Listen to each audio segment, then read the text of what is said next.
What's going on, everybody, and welcome back to another video. In today's video, I'm brewing up a much requested Japanese rice lager. Something I'm quite excited for, actually. Imperial Yeast just released L55 Kanpai as a seasonal release, or a limited release, basically, which is a Japanese lager strain from one of the big ones. I'm not sure exactly which one it is, maybe Sapporo or Asahi, but either way, I'm excited to use it. And it's something that, just give me that little extra push to finally go ahead and brew this style of beer. As we are heading into the summer months, the weather is eventually going to get really hot. So I want to have something on tap during that super hot weather that is just an absolutely perfect thirst quencher. And a Japanese rice lager is perfect for that. Rice lagers in general are ubiquitous in hot, humid climates, and it's one of those beers that just has this perfect refreshing quality to it. Something about the crispiness, the dryness, the lightness of flavor just makes this beer very satisfying and thirst quenching. The Japanese rice lager, however, is kind of having its own little renaissance in a way. It's a style that's being paid attention to a little bit more frequently now. Because of, I believe, the popularity that's growing around the Sorachi Ace hop. This is like the Japanese lager hop, though. It was developed in Japan for Sapporo. Key to the brewing of the Japanese rice lager is, of course, the inclusion of rice. And there's many different ways to get the rice to go into your beer. The first, most straightforward way, which I would argue is also the easiest way, and that's the way I'm going to be doing today, is using simply flaked rice. This is commonly available from most brewing suppliers. It is quite literally just rice that has been chopped and gelatinized through the flaking process, similar to using like flaked oats or flaked wheat. The starches in the rice are readily accessible to enzymes, and all you have to do is just add it into your mash with the rest of your grain. Another thing you can do is, if you want to use actual straight up rice from the grocery store, which may be a bit cheaper actually, just go ahead and get instant rice or minute rice. Typically is going to do the same exact thing. Those, for all intents and purposes, can be treated just like flaked rice. Another option is to choose a specific kind of rice variety, like maybe you want to do jasmine rice or basmati rice, cook it, and then add the cooked rice into your mash, and then stir it all up, and it should also do the same exact thing. And of course, there's also the hard way, the long way of doing things, which would be conducting a cereal mash with your rice. And that's not something I'd recommend doing unless you're really into brewing with adjunct grains. That's enough process talk though for now, so let's go ahead and jump into this recipe. But really quickly, a big thank you to Northern Brewer for providing the ingredients for this batch, minus the Sorachi Ace I had to get on Yakima Valley hops, and also to Clawhammer Supply for manufacturing the system with which I'll be brewing this beer on today. That's their 10-gallon 240-volt electric brewing system. As always, this recipe is available in Brewfather and also in the description box down below, where there's also a corresponding link to the Brewfather recipe. The grist on this is very simple. It's 2/3 barley malt to 1/3 flaked rice. So we're gonna go with 6 pounds of 6-row barley malt from raw and 3 pounds of flaked rice, giving us a total of 9 pounds, shooting for an OG of somewhere around like 1043 or so. The reason I'm using 6-row here is really just because it was particularly cheap and readily available. If you want to use Pilsner malt, if you want to use 2-row malt, if you want to use pale ale malt, whatever you want to use as a base malt, totally fine. I'm just using 6-row for availability alone. The rice addition is going to do a bunch of things for this beer. Firstly, it's going to really lighten up the body of the beer quite a bit. It's going to contribute to that crispy character that we're after, and it's also going to lighten the color of the beer significantly as well. But it's also really going to aid in getting this beer to finish nice and dry. Once these starches are converted into sugars, they're converted into simple sugars, and they ferment out almost completely. Very, very much like adding in something like dextrose. It's going to have a similar effect, except with some more flavor. For hops in this beer, as I said, one of the key ingredients is that Sorachi Ace hop. It's going to present as a very interesting kind of sort of sauce-like character with some lemon, but in place of the herbaceousness of sauce, you're gonna get more of like a dill character if you use a lot of it. So I'm not a huge fan of the dill piece of it, so I'm gonna kind of dial that back a little bit, but we're still gonna have some noticeable Sorachi Ace character in there. We are going to bitter with it though, so I'm gonna use just under half an ounce of Sorachi Ace at 60 minutes, giving us about 15 IBUs of initial bitterness at 60 minutes. Then, coming close to the end of the boil, at the 10-minute mark, I'm gonna add in a 1/4 ounce of Sots, and then I'm gonna add a 1/4 ounce of Sorachi Ace as well. So that should get us a nice aromatic character on the beer, a little bit of bitterness in there, but not too much overall flavor. For the water profile on this beer, I want it to be very snappy and dry finishing and crisp. And one of the best ways to help accentuate that piece of things is to add a roughly 2-to-1 sulfate to 2 chloride ratio with the water profile. This water profile is not too heavy in overall mineral content, but it is going to hopefully get that drying, crisping effect for the beer. So that water profile is 41 parts per million of calcium, 3 parts per million of magnesium, 0 parts per million of sodium, 32 parts per million of chloride, 68 parts per million of sulfate, and 0 parts per million of bicarbonate. To get that water profile, I'm starting out with 8 gallons of reverse osmosis water and adding to that 2 grams of calcium chloride, 1 gram of Epsom, and 3 grams of gypsum. For the yeast of this beer, I'm very excited to try out Imperial L55 Kanpai for the first time. To my knowledge, this is actually one of the only Japanese lager strains that's specifically labeled as such that's available to homebrewers right now. So it should be interesting to see how this compares to other types of lager strains. I'm assuming it's not going to be all that different from 3470, but we'll see. For the mash in this beer, we really want to drive the attenuation and the dryness level of it. So I'm actually mashing at a lower temperature, about 148 Fahrenheit, for a total of about 60 minutes. You can go longer if you want to and squeeze a little bit more out of it probably, but for what we're trying to get out of it, I think an hour is perfectly fine. We want this to finish dry, we want this to be very fermentable and just have that really nice thirst-quenching character that comes from a nice, dry, crispy beer. And that is absolutely a critical step, I believe, in getting to that level. I'm very excited to get this going. I miss having sessionable beers on tap because everything right now is like 6.5% and up. So it'll be nice to have something a little bit more refreshing on tap. So let's go ahead and get started. Whenever possible, I like to brew outside if I can. I run an extension cord out from the basement so that I can power my whole setup, and hoses are run where necessary. Unfortunately, this time I had a little bit of an unexpected rain shower happen. Despite the rain, there were no electrical issues during this brew day. That being said, I would certainly not advise you to try this at home. I started out this brew day by collecting 8 gallons of reverse osmosis water in my 10-gallon 240-volt clawhammer supply electric brewing system and started to heat that up to the target temperature of 148 Fahrenheit. As this was going on, I milled out all of my grain with the exception of the flaked rice, and I also measured out my water salts and added those into the strike water as it was heating up. Once I reached my target temperature, I mashed in with the entire grain bill, stirring it up thoroughly and allowing it to rest and recirculate for 1 hour at 148 degrees Fahrenheit. I also did a quick mash out at 170 Fahrenheit for about 15 minutes before finishing everything off. Once this was done, I pulled out the grain basket, allowed that to drain, and then began to heat everything up to a full boil. It took a very long time for the wort to flow out of the grain basket and fully drain, so just heads up, if you're making this particular recipe in the exact same way, you might encounter that issue. Once I hit my boil, I added in my bittering addition at 60 minutes, which was 12 grams of Sorachi Ace. I allowed the boil to continue for 50 minutes, and at the 10-minute mark, I added in a 1/4 ounce or 7 grams each of Sorachi Ace and Sots. At this time, I also added in a Whirlfloc tablet and some yeast nutrient.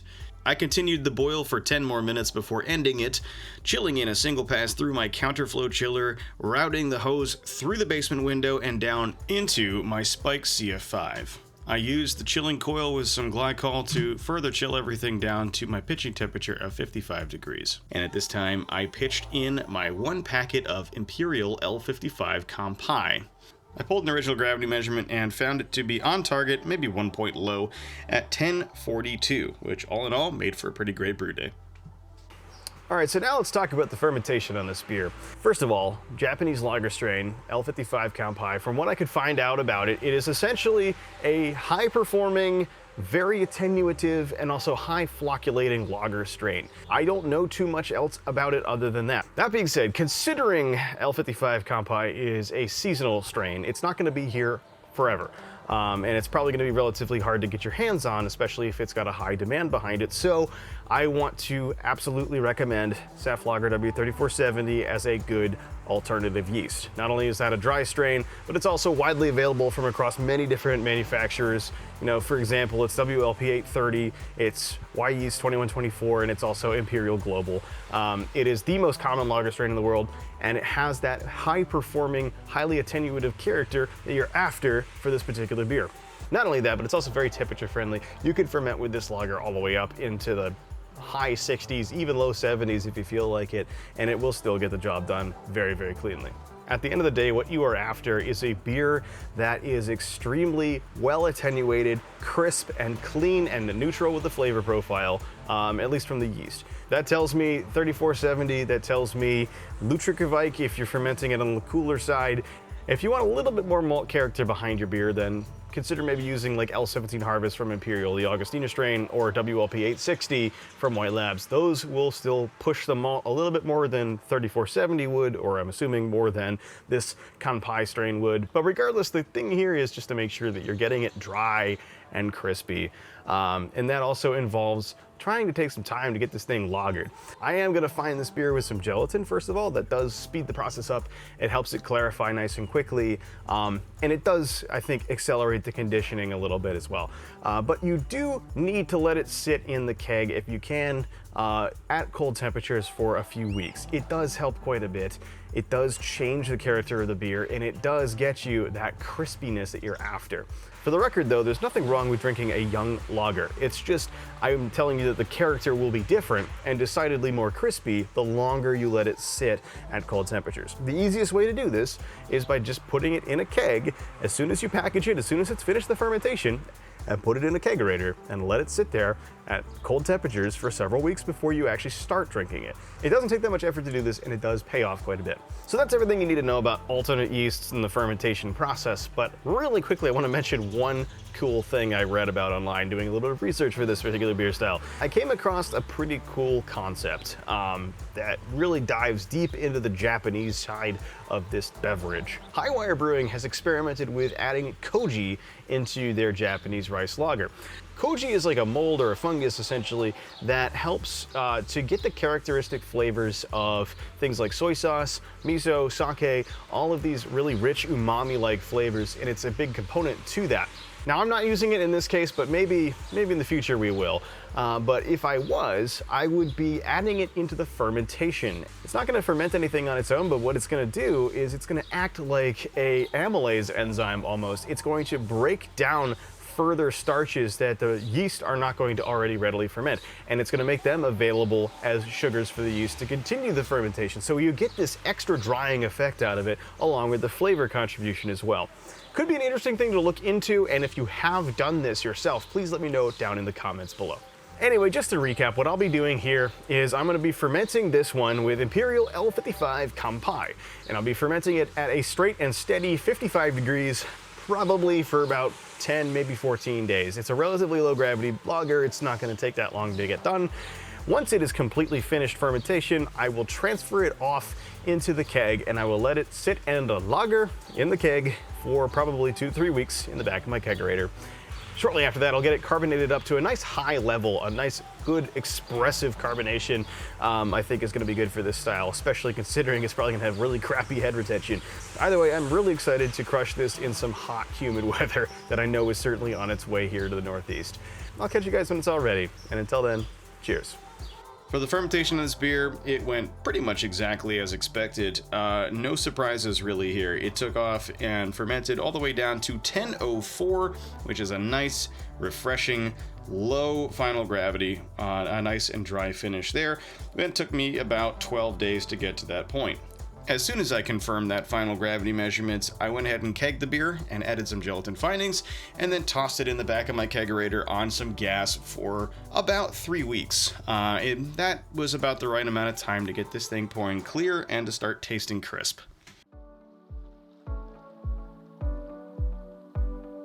The beer is called Gemba, and it comes in at 5% alcohol on the dot and about 20 IBUs.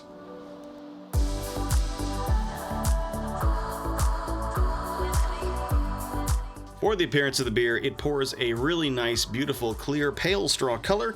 There is a minor amount of chill haze in here, and that's because I'm serving it very close to freezing, in fact. But after it warms up a few degrees, that chill haze goes away, and the beer looks 100% perfectly clear. It does have some really nice carbonation, and the bubbles are really quite visually pleasing as it bubbles up through the beer. As you can tell, it's a very humid day today as well, so there's a lot of condensation on the glass. Unexpectedly, the beer is pouring with a really great head, actually. It has really great head retention. The head it builds up is very nice and rocky, and a beautiful stark white color. And throughout the entire session, there's always a layer on the surface.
All right, so now let's go ahead and talk about the aroma. The aroma on this beer is so fresh and invigorating. What I'm getting out of it mostly is like this little bit of like that kind of nice crackery, bready kind of base malt character. But on top of that, you get that really, really cool presentation of the Sots and Sorachi Ace combo.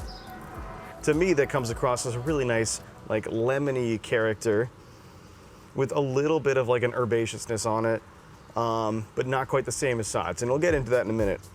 This beer just smells very fresh. It smells very enticing, and it smells really refreshing, to be completely honest with you. Yeah, I can't wait to take a sip. Let's go in for mouthfeel now.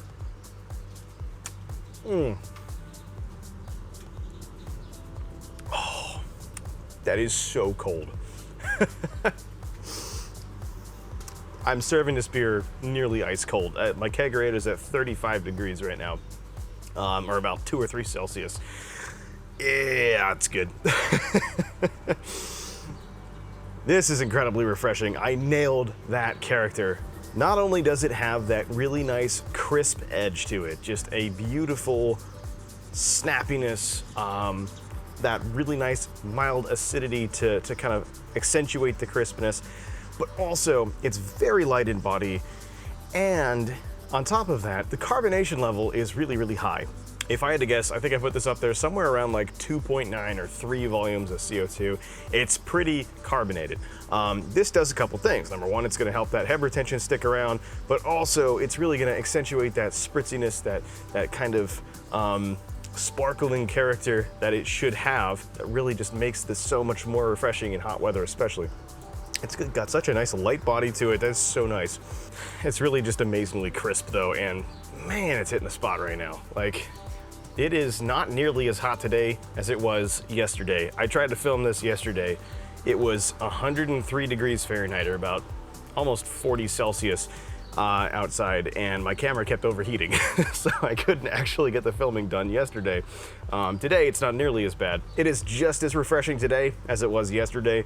That is absolutely one of the high qualities of this particular beer style. But let's go in for flavor now. That's a really interesting component of this beer, and one that I'm quite excited to talk about.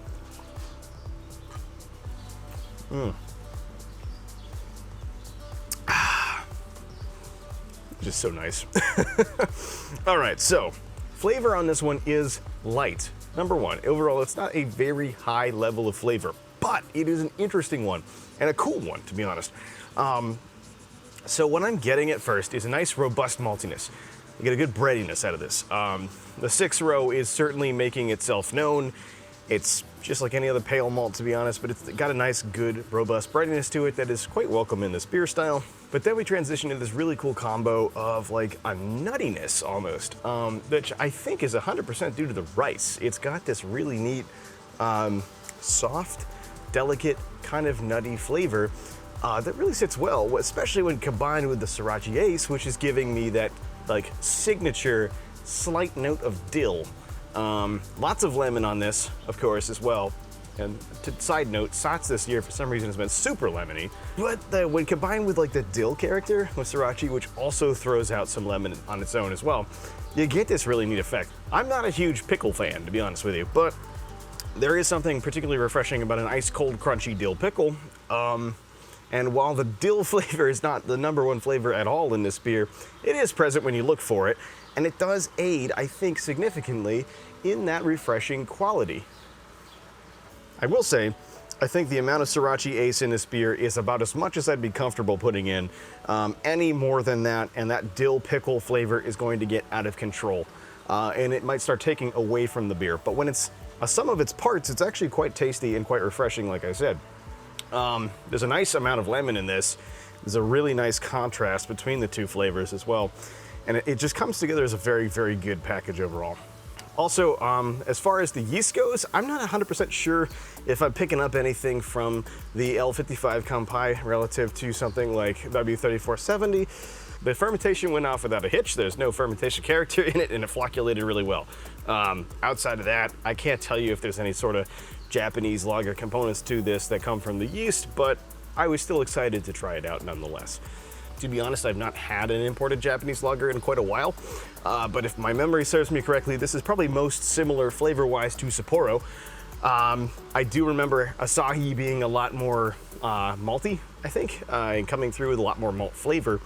Pale lagers are making a comeback, and I'm all here for it. Like, if I was drinking a hazy IPA right now, I would probably not be enjoying it as much as I'm enjoying this right now.